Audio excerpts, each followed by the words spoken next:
Jangan lupa subscribe di YouTube channel Metro TV News dan juga nyalakan notifikasinya.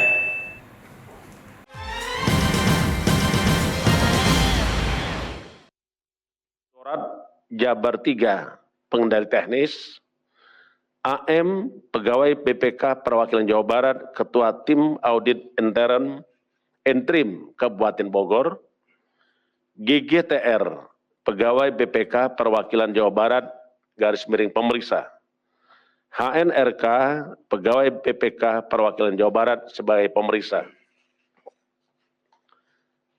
Adapun kronologis tangkap tangan kita sampaikan sebagai berikut. Dengan adanya laporan masyarakat terkait dengan dugaan adanya pemberian uang dari Bupati Kabupaten Bogor melalui orang kepercayaannya kepada anggota tim audit BPK Perwakilan Jawa Barat. Kemudian tim KPK bergerak untuk melakukan upaya-upaya dalam rangka penyelidikan terkait dengan perkara tersebut.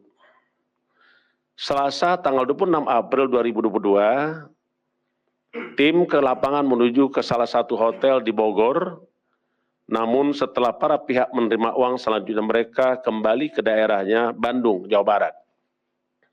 Sehingga KPK secara teknis membagi tugas, ada yang berangkat ke Bandung dan ada juga yang mencari bukti yang memang diduga telah dilakukan terkait dengan tindak pidana dugaan perkara korupsi.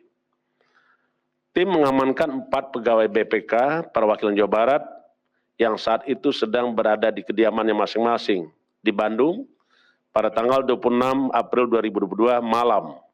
Dan saat itu juga tim langsung mengamankan dan membawa menuju Gedung Merah Putih.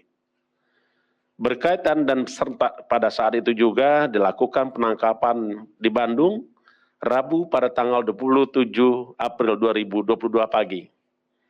Tim juga mengamankan Bupati Kabupaten Bogor di rumahnya dan pihak-pihak lain, pejabat dan aparatur sipil negara pemerintah Kabupaten Bogor di rumah tempat tinggal masing-masing di wilayah Cibinong, Kabupaten Bogor. Selanjutnya seluruh yang diamankan oleh KPK dibawa ke Gedung Merah Putih KPK untuk dilakukan pemeriksaan secara intensif. Dalam kegiatan tap tangan, KPK berhasil melakukan penyitaan barang bukti berupa uang rupiah dengan total 1.024.000.000 rupiah yang terdiri dari 570 juta rupiah tunai dan uang yang pada rekening bank dengan jumlah sekitar 454 juta rupiah. KPK dengan telah dilakukannya pengumpulan keterangan saksi dan alat bukti, KPK selanjutnya melakukan penyelidikan dan menemukan adanya bukti permulaan cukup. Dan kemudian kita meningkatkan perkara dalam tahap penyidikan. Adapun berdasarkan keterangan-keterangan dan bukti yang ada, kita menemukan tersangka sebagai berikut. Pertama, tersangka sebagai pemberi suap.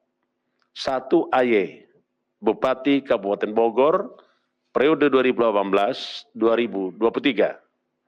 2 MA, Sekretaris Dinas PUPR Kabupaten Bogor.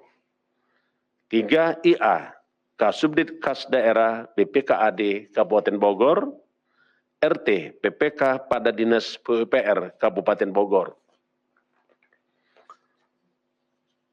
Sedangkan sebagai penerima suap,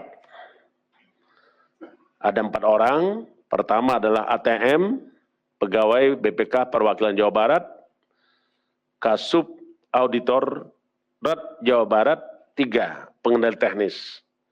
2 AM, Pegawai BPK Perwakilan Jawa Barat, Ketua Tim Audit Interim Kabupaten Bogor. 3 HNRK, Pegawai BPK Perwakilan Jawa Barat, pemeriksa. 4 GGTR, Pegawai BPK Perwakilan Jawa Barat atau pemeriksa. perlu kami sampaikan konstruksi perkara sebagai berikut.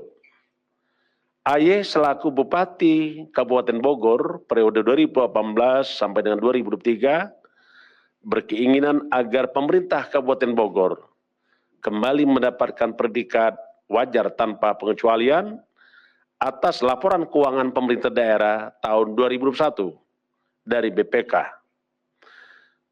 Perwakilan Jawa Barat. Selanjutnya BPK Perwakilan Jawa Barat menugaskan tim pemeriksa untuk melakukan audit pemeriksaan interim atas laporan keuangan pemerintah daerah tahun 2021 Kabupaten Bogor. Tim pemeriksa yang terdiri dari ATM, AM, HNRK, GGTR, dan WR ditugaskan sepenuhnya mengaudit berbagai pelaksanaan proyek diantaranya pada Dinas PUPR Kabupaten Bogor. Sekitar Januari 2022 yang lalu, diduga ada kesepakatan pemberian sejumlah uang antara HNRK dengan IA dan MA dengan tujuan mengkondisikan susunan tim audit interim. AY menerima laporan dari IA bahwa laporan keuangan Pemkab Bogor jelek dan jika ada audit BPK Perwakilan Jawa Barat akan berakibat opini disclaimer. Selanjutnya AY merespon dengan mengatakan diusahakan agar WTP wajar tanpa pengecualian. Sebagai realisasi kesepakatan, IA dan MA diduga memberikan uang sejumlah sekitar 100 juta dalam bentuk tunai kepada ATM di salah satu tempat di Bandung.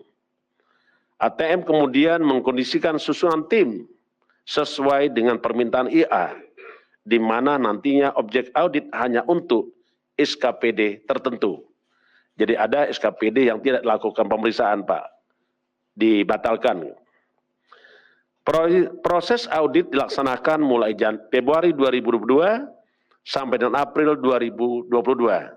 Dengan hasil rekomendasi diantaranya bahwa tindak lanjut rekomendasi tahun 2020 sudah dilaksanakan dan program audit laporan keuangan tidak menyentuh area yang mempengaruhi opini. Adapun temuan fakta tim audit ada di Dinas PUPR. Salah satunya pekerjaan proyek peningkatan jalan rute Kandang Roda Pakansari dengan nilai proyek 94,6 miliar yang pelaksanaannya diduga tidak sesuai dengan kontrak. Nanti ini harus didalami lagi, Pak. Selama proses audit, diduga ada beberapa kali pemberian uang kembali oleh AY melalui IA dan MA pada tim pemeriksa diantaranya dalam bentuk uang mingguan dengan besaran minimal 10 juta rupiah hingga total selama pemeriksaan telah diberikan uang tunai sebesar 1,9 miliar. Para tersangka tersebut sebagaimana tadi yang kami sampaikan sebagai pemberi AY, MA, IA, dan RT melanggar pasal 5 ayat 1 huruf A atau B atau pasal 13 Undang-Undang 31 tahun 1999 tentang pemberantasan tindak pidana korupsi sebagaimana telah diubah dengan Undang-Undang Nomor 20 Tahun 2001 tentang perubahan atas Undang-Undang 31 tahun 1999 tentang pemberantasan tindak pidana korupsi, yonto pasal 55 ayat 1 ke 1 Kitab Undang-Undang Hukum Pidana. Sebagai penerima ada 4 orang, ATM, AM, PNRK, ulangi, HNRK, GGTR disangkakan melanggar pasal 12 huruf A atau B atau pasal 11 Undang-Undang 31 tahun 1999 tentang pemberantasan tindak pidana korupsi. Sebagaimana telah diubah dengan Undang-Undang Nomor 20 tahun 2001 tentang perubahan atas Undang-Undang 31 tahun 1999 tentang pemberantasan tindak pidana korupsi, yonto pasal 55 ayat 1 ke 1 KUHP.